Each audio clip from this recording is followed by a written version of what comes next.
Okay, folks, we're back. I'm your host, BKP. Good morning from the office. And like I told you yesterday, today and tomorrow, we will dedicate 1 hour, the 9 o'clock hour, to Georgia 2019 Georgia legislative session. Now joining us, District 51 State Senator Steve Gooch. Senator Gooch, glad to have you on the show. Good morning. How are you doing? Explain to our viewers, before we get started in some other things, explain to our viewers, what crossover day is, because they'll hear crossover day. What exactly, Thursday night at midnight, what is crossover day in the legislative session? Okay, well, good. Crossover day is technically the 28th day of the 40-day session, and it's the day that all bills in the House or the Senate must pass their chamber in order to be considered in the other chamber in the same current year. And so there's 200 or 300 bills in each chamber. There's probably more in the House, actually, because there's 180 House members and only 56 senators. So there's hundreds of bills being heard in committees, and you have until, actually yesterday was the last day to have the committee to pass the bill in order to have it committed to the Rules Committee to have it heard on the floor by Thursday night. So after Thursday, if your bill didn't clear the chamber, then it would have to wait until next year. So a bill right now would have had to have been able to basically already by today made it through the process of the hearings and rules to get to the vote for Thursday, to get on the roll call to vote for Thursday. So there's not a new bill that can be dropped today or tomorrow, or there are exceptions, and okay. One, a local bill, let's say the city of Blue Ridge wants to change its charter and amend something minor in their charter, then that can be done for another couple of weeks. And so there's still time to do those local legislation issues. And so those go on the consent calendar, and they're not heard in committee like the bills would be on a general calendar bill. So something that's on consent, where the bills you have now are what's called the general calendar, that have to run through committees and committee hearings and go over hurdles. But if something happens that those hurdles are not required, they could move forward in your district. That's correct. Okay, all right. Moving right along, because I know you're busy and you got to get on the floor by 10 in the last couple days here. So I do want to discuss last year, SB 445, and the reason I bring that up, and I want to get into some newer legislation, is our last guest, and a lot of email correspondence with myself here, and our last guest on the show, D.A. King. And I know you know D.A. King. He is concerned that SB 445 has a loophole for the Department of Transportation where E-Verify that is required in the bid before the bid is opened with other state governments like counties and things like that. The Department of Transportation does not have to require that E-Verify until the contract is awarded. I know it's convoluted. Can you clear that up and answer somewhat what questions he's bringing up? And I know you're aware of what he's talking about.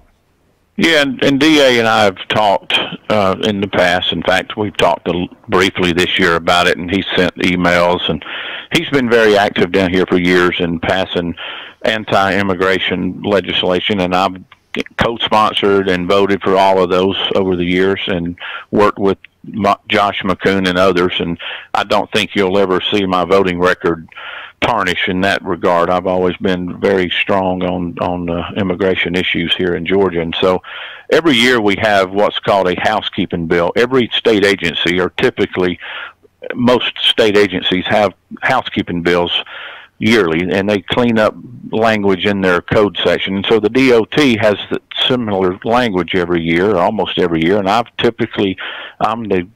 the sponsor of those bills, primarily because I used to be the chairman of transportation, and I was on the DOT board, and I was a county commissioner, so I'm very familiar with their their business and their procurement process. And so that bill, I'm not sure if there was any other language in it. I'm sure there probably was, but it had language in there pertaining to when the immigration information had to be verified. And so they were having trouble. The DOT in the procurement office was having trouble with some of their contractors having all of their information submitted by the deadline of the date they were going to open bids. And so let's just say hypothetically that at 4 o'clock on Friday of this week, they were going to open a bid on a $500 million project. And they wanted to try to solicit as many bids as possible for that project, because bids try to, you try to get competitive bids to lower the price and get good quality bidders, and you want to bring as many in-state bidders in as well. So, you've always got the out-of-state bidders and contractors, international contractors that are in here trying to get our work now. So we try to encourage more and more bidders so we get better pricing. And if you found one piece of paper out of place whatsoever in that bid requirement, then those bids were disqualified, which means they were rejected. They weren't even opened. And so we were seeing that technicalities were being missed in the bid documents before they were even opened. And one of those was that issue. If the E-Verify document was not notarized, for example, and didn't have the proper date on it or the signature, then that would disqualify from that bid even being opened and read into the minutes of the meeting. And so the change that was made was simply, instead of requiring that E-Verify document to be submitted before the bid was read, it was changed to where the E-Verify documentation had to be submitted and verified before the bid was awarded.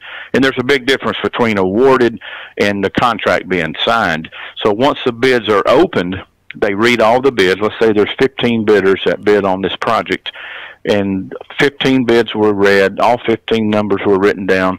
And then after that, they look at the lowest bidder and they say, you look like you are the apparent low bidder. Let's say it's the Brian Pritchard Paving Company. You are the lowest bidder based on the number that you submitted. Now, the next step is to go through that bid document to make sure all of the paperwork's in place. One, did he have the performance bonds in place? Did he have the bid bonds in place? Does he have his workers' compensation certificates? Does he have the general liability certificates? Does he have a list of subcontractors that are going to be working on the job? And then you go to that level and then you say, okay, how about E-Verify? Does Brian Pritchard Paving Companies have his E-Verify papers on file? Are they current? Does all of his subcontractors have their E-Verify papers in the file? Are they current? And then before any contract is executed, which could be weeks or months later, all of that's verified through the procurement office, and they come back to the DOT commissioner's office and say, all the paperwork's in place, A through Z, and we're ready to proceed to execute the contract for that project. And so moving that from before the bid is even read to the time to where the bid is awarded really doesn't change anything, except it saves hundreds of hours of time from the DOT employees and their consultants having to go through hundreds and thousands of pages of work and documentation to verify all of that's done before you even accept their bid. And so it seemed like a normal process. We don't want to ever let a contract let to people that don't have the paperwork in order. But if we can save the time and the money on the front end and still have the barrier in place to prevent those contracts from being let to companies that don't qualify, then it seemed like the right thing to do to save the money. And it does save a tremendous amount of time and money. Okay, I just want to say this because I got to get to some things that are on the floor because you got to go. So I think one of the questions that I heard earlier from our earlier guest is if you open the bids in May and the apparent low bidder does not have the form on E-Verify and his or her subcontractors do not have theirs listed as E-Verify, and you let the contract out in August, and you say to them, hey, you notify them you're apparently the low bidder, and then that gives them 3 months. And my understanding is from the day you open the contract to the time you actually give them the contract, If they become E-Verify the day before that contract is let, that's all that's required. And there's 90 days to where anybody that was hired by that company in 90 days cannot go back and E-Verify. And I think that is one of the questions that came in the discussion with our earlier guest. Yeah, I have no idea about the 90-day stuff. I can tell you this. No, I'm not saying Brian, 90 days. I'm just saying you said it could be weeks or months before the contract is let. Correct. And that's all I'm saying is one. Well, and here's another point too that we didn't even bring up. At the time the bids are turned in, the contractors don't even know who their subs are a lot of times. So a big project like a $1 billion project down here on 400 and 285, they have no idea when they submit their bids exactly who those subcontractors are going to be. For example, who's going to stripe the pavement, who's going to put the guardrail in, who's going to put in the signage, who's going to lay the fiber optic cable, who's going to lay the conduit for all of that technology. I mean, there's hundreds of subcontractors to a project of that size. And so until the project gets awarded, you don't know who all those subs are. Now, once the general contractor submits his list of subcontractors, that's the best time to ask for those E-Verify documents. You don't necessarily want to do it on the front end because you don't know who might come in 3 or 4 weeks later and become the subcontractor for some of that work. And so I believe the closer you get to the time the project is awarded and the contract is executed, that's when you want to make sure all those documents are in place. And that's what the attorneys at GDOT do. They spend a lot of time scrubbing through those documents. Again, not just on E-Verify, but for performance bonds, for general liability insurance certificates, all of those things that would protect the taxpayer. And so I think it's okay. Now, if DA or others thinks that there's still a problem or a loophole, I'd be happy to sit down with the DOT and let him look at it. But I believe there's been correspondence back and forth between DA and the attorneys over at GDOT. I'm not sure we're ever going to completely satisfy DA, but I can tell you if I thought that any contracts were being let to people that were hiring illegals, I would not stand here today and support it at all. Senator, let me end it with this. Before a contract is let by the DOT, all requirements, including E-Verify, are met before that contract is signed, correct? 100%. Yes, sir. All right. I want to move on. I'm going to leave that to the audience to sort out through the details. 2019, 2020, hundreds of pieces of legislation down there. I know there's so many we could get into. I want to get into a personal one. I want to be upfront with the audience. I want to get into a personal one. Does SB 218 stand a chance? Stand a chance of getting out of off the floor and crossing over? Where do we stand on that one? And that's the Living Infant Fairness Equality Act. Where does that stand? Is that the heartbeat bill? Yes, I'm sorry, sir. Yes, it is. All right. I believe there is a heartbeat bill in the House. I'm not sure the one in the Senate passed out of committee. I don't see it on my list for today. But you put the bill on the floor, it's going to pass, and I support it 100%. And I co-sponsored the bill with Bruce Thompson. I believe is a sponsor in the Senate on that. That's the reason I'm bringing it up. You have Bruce Thompson, Mike Duggan, yes, Blake Tillery, Butch Miller, and Bill Heath, and yourself, Senator. And that's the reason I wanted to bring this one up, because I personally, I mean, I'm out front with it. I'm pro-life, and I like this bill. And I know the House has one. So what would you say the odds between the House and the Senate bill here that we could possibly get this to the governor's desk? I think it's a very good possibility. I'm looking on the computer as we speak, and I don't see that the bill has left the committee. It was first read on February 28th, which was just a week or so ago, so it was kind of late coming in. Right.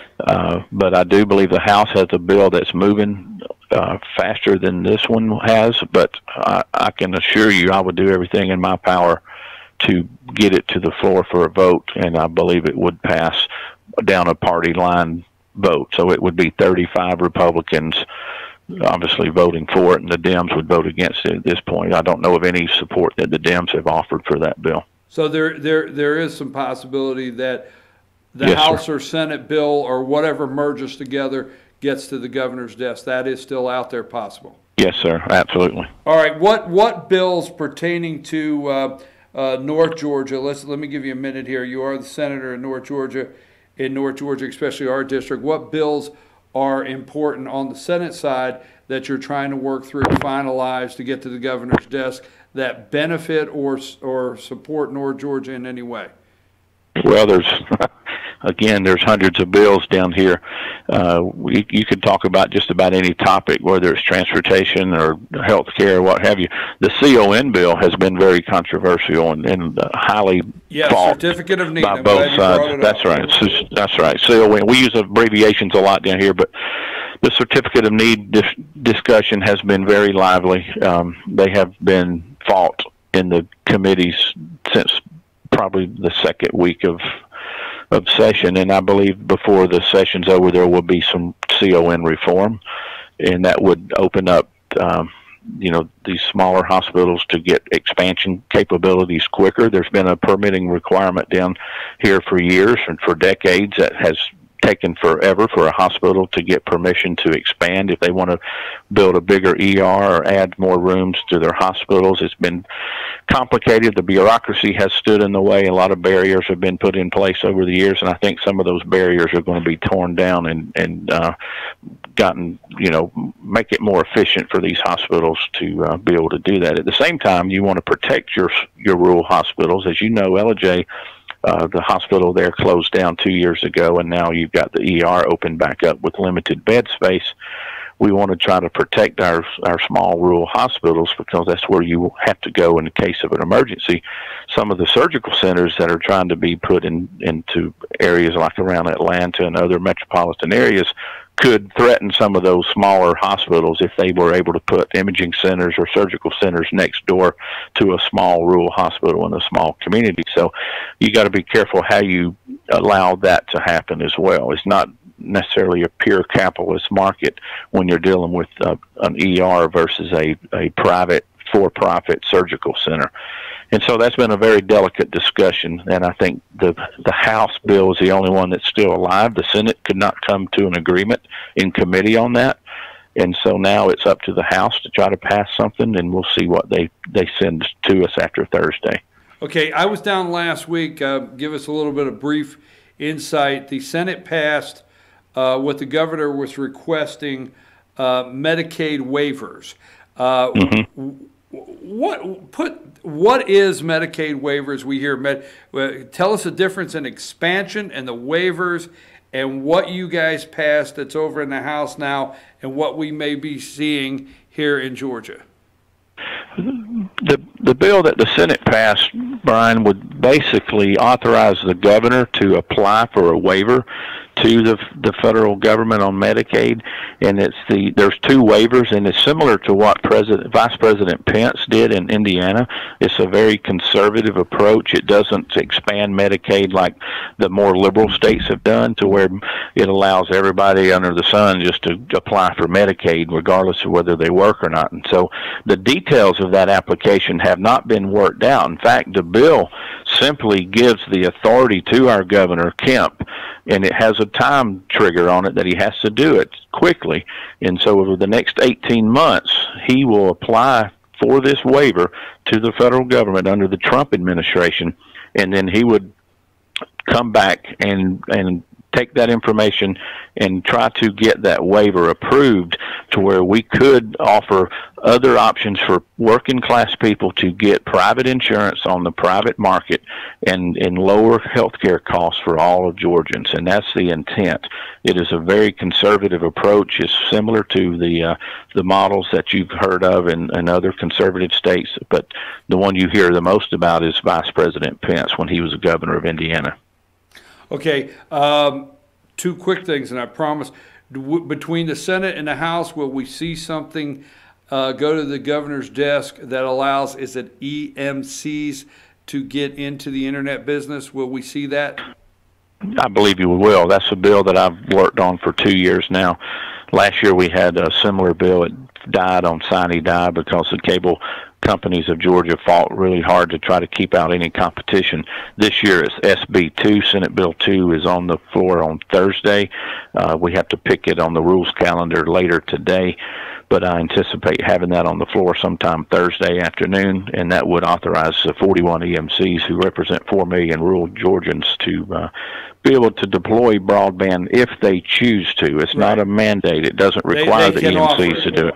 That's correct. And so right now, statutory law does not allow it, but there are some federal funds that Secretary Perdue has been put in charge of through the rural Georgia, or the rural farm subsidies that the U.S. Congress has appropriated some monies for. There's $600 million sitting there that would help some of these rural areas be able to bring down some federal monies to help deploy broadband out in rural Georgia. I can tell you $600 million for 50 states is not a whole lot of money. This issue is going to take years to resolve. It's not going to be fixed overnight, but I think allowing the EMCs that statutory authority will be a good first start. Senator, I appreciate you, and I know you're going to say, why am I asking you this question with all the House members and Senate members down there? Why do you get this one? But $27 billion budget. Will both bodies down there in one day, sooner or later, not see $1 of revenue they don't need to spend? I'm sorry, sir. That's the only way I can go with. Will the taxpayers of Georgia ever send $1 down there that they don't see they need to spend in increasing the budget? Well, that's a trick question, isn't it, Brian? No, it is. I know. I said I'm in trouble. You're going to say, well, you couldn't ask this person that. I'm going to say that as a joke, but you know me well enough in the conversation. Let me answer it. Let me answer it like this. You know, Georgia is one of the fastest growing states in the nation. We're the #1 state in the country to do business. We're for 6 years in a row.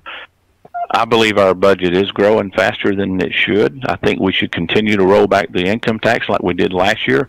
That's scheduled to roll back again, but we're beginning to see a drop in revenues. For the last 2 months, the revenues have actually decreased in Georgia, and so that causes some concern for us. At the same time, Governor Kemp has made a commitment to give school teachers a raise, which is going to cost $200 to $300 million this year. You also have K through 12 growth and enrollment for your school systems. You have to put monies in the budget for that. And then just the organic growth of all the other departments. And so we're trying to keep down new employees. We don't like to hire more employees in the departments, but every year they keep asking for more, and we continue to say no. There are a few exceptions to that rule, but we're going to have to continue to look at the budget closer and closer. I personally believe we need to spend more time scrubbing the budget request over the summer. Once we're out of session, I think the Appropriations Committee should come back to Atlanta and start looking and do a deep dive into some of these budgets, and especially in the departments that are growing over and over again year after year. There are some areas of the state budget that continue to grow faster than others, and I think we need to do a very close analysis of where that money is being spent, look at how we can outsource some of this work, how we can save tax dollars money and try to squeeze that nickel. And I think that we need to do that now, because the next recession is coming. We don't know when, and we have to be prepared for that. And, with the last 2 months, the revenues are dropping. We don't know if this next month revenues are going to be flat or down or up. And so if it's a third month of declining revenues, I think we have to take a close look at this budget before we pass it. Senator Gooch, I appreciate it. I know you got to be on the floor at 10 o'clock, and I thank you very much and for coming on and answering our questions. I appreciate you very much, sir. Have a nice day down there under the Gold Dome with all the other politicians on the floor. Sorry. Thank you. Come see us. I'm coming down Thursday. I decided. Okay, good. Yeah, I'll look forward to it. All see right. you then. Thank you, State Senator Steve Gooch, and I appreciate folks, he's our senator here in the 51st District. Always answers the questions, always will come on and answer the questions, and I think if you have information that you want to talk about tomorrow on the show, get it to me. Give them the way to get in touch with us so we close up here, because we are finished with today's show.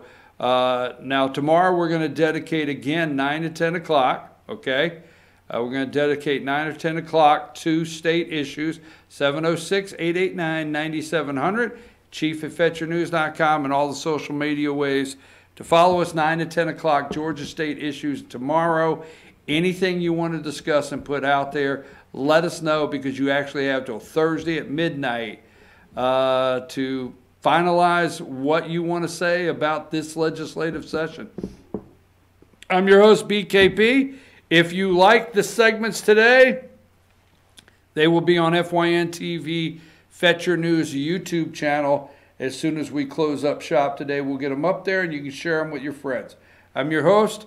Take us out of here, Josh. We'll come back tomorrow. Try it again Wednesday. Cold in LJ, Georgia.